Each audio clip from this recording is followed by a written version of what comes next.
Hi everyone, it's Bev here, your mental health coach, providing tips, tools, techniques and advice helping you to stay mentally strong in these difficult times and beyond. The topic for this video is negative thinking. I was prompted to do this video in response to an incident that happened to me not so long ago. So there I was coming out of my house, dog lead in one hand and rubbish in the other hand. So I hadn't quite put the lead on the dog. Before I could, a lady appeared as if out of nowhere and she started ranting. I mean, really hysterical. Please put your dog on the lead. I hate dogs. Dogs terrify me. And I responded, well, that's a shame. That's all I could think about to say at that time. But she would not stop. Even after I had put the dog on the lead, she went on to tell me about how she had been bitten by a dog when she was 5. And let me tell you, this was a woman of a certain age. So it had to be something like 45, 50 years ago. So what I want to do in this video is talk about what a thought is, then to move on to look at why do we get into negative thinking? What happens to us? Why do thoughts turn negative? And then I want to leave you with 3 things that you should stop doing and 1 exercise that you can do if you're serious about getting out of negative thoughts, negative thinking. So first question is, what is a thought? What is a thought, do you think? We think a lot of them. In fact, we think 70,000 thoughts a day. But here's the rub.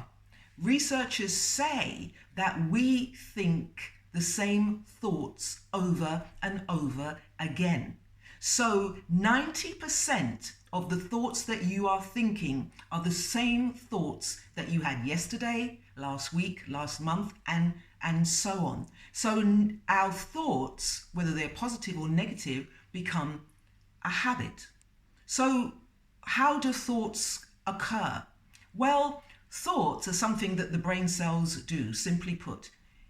When we have something happen in our environment, like we see something, we hear something, it then registers with our brain cells, and through a process of chemical reactions and electrical responses, the brain cells produce a thought. Think of it like this. Brain cells produce thoughts, and a band or an orchestra produces music. At the point of producing a thought, it is neither positive or negative. So let's move on to look at how do thoughts become negative. To answer that question, I have a prop. Okay, so what is this? I hope we all agree that this is a lemon. So I've caused your brain to chemically produce a thought, and we conclude that this is a lemon. So far, so good. It's neutral. What happens then? I ask you a question. Do you like lemons? And you will either go positive, yes, I love lemons, or no, I hate lemons. Now, then what happens? You've made a decision about lemons. After you've made the decision, you have to justify that decision. I hate lemons because, right? And then you've got to tell me a story, pretty much like how the woman told me her story about how she got bitten by a dog when she was 5 all those years ago. So we create a story, and the story then keeps playing over and over again. So every time I see a lemon, I will then produce my story, which reinforces why I hate lemons. It's really quite simple as that. And for a lemon, a lemon's not a big deal, is it? So it doesn't matter if you like lemons or dislike lemons. We all have our preferences. It doesn't really matter in the grand scheme of things whether somebody likes dogs or not. She can walk down the back streets or go out late at night or what have you to avoid dogs. But the problem happens when you don't like yourself. What do you say to yourself? What happens when you feel that you're not up to much? You want to go down now? What happens when you feel like you're not up for much, or you don't deserve nice things or good treatment, you don't respect yourself, your self-esteem is on the floor, and you reinforce that every single day? And you create a groove in your brain. So something happens, negative. Something happens, negative. You go to the lowest common denominator. And that's how thoughts become negative, and then they perpetuate day in, day out, not serving any purpose. Because I've never heard of anybody saying, wow, I wish I could stop thinking positively. I wish I could stop being optimistic.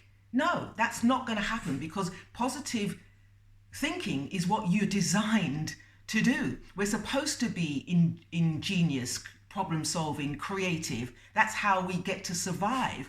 Negative thinking does us a disservice, and it can actually reduce our immune system and do a lot of damage to our system. So if you can't think positive, at least think neutral. I was going to say negative. Think neutral, right? Have no opinion. Make no judgment. Don't criticize anything. Stay in the neutral zone, and at least you won't do yourself any damage. All right. Other things that you can do to stop being negative or having negative thoughts, because negative thoughts will lead to negative behavior. It stands to reason. Nothing positive is going to come out of a negative mind. So I hope you agree with me that negative thinking is a habit which you have reinforced over time. So what you've got to do is stop the habit, right? You've got to just pick up healthy habits. So the first thing that you can do is stop generalizing.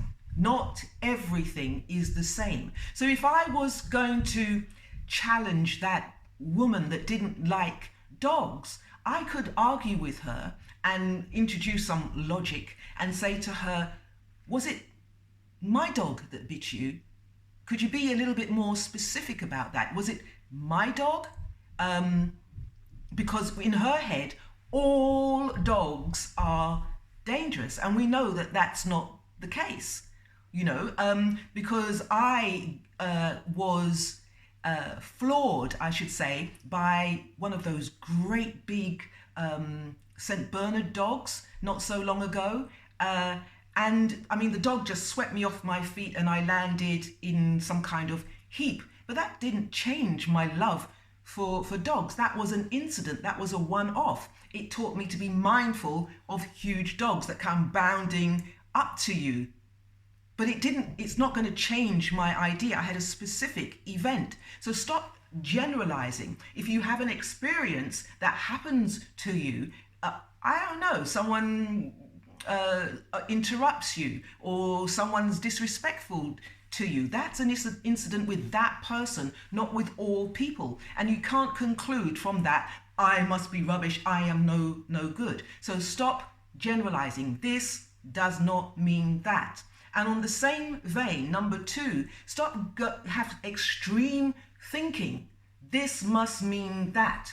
X must equal Y, right? So I got bitten by a dog when I was 5. That means every dog is going to bite me. Every dog wants a piece of me. That is not true. Because if you say this must mean that, what you're doing is masturbating. Stop masturbating. Okay, the third point is, where is the evidence? Okay, if you get into a groove of negative thinking, challenge yourself. Where is the evidence to support what you're thinking? If you think that you are a horrible person, you don't have much skills, you're not up for much, where is the evidence? And if you want to take it a little bit further, think to yourself, if I was asking a friend to give me some feedback on my performance, my behavior, would they say, you're rubbish, you've got no skills, you're a horrible person? I don't think so. So it's kind of it's really a good idea to be gentle on yourself. Be evidence-based. So to repeat those three things that you should stop doing: stop generalizing, be specific about the detail, stop extreme thinking, right? Stop masturbating. This does not mean this. And be evidence-based. If you are looking for something and you want, it's okay to be critical, to have critical thinking, but not this negative loop that we sometimes find ourselves getting into. So now I want to leave you with the exercise that can help you to get out of negative thinking if you want to go a little bit further.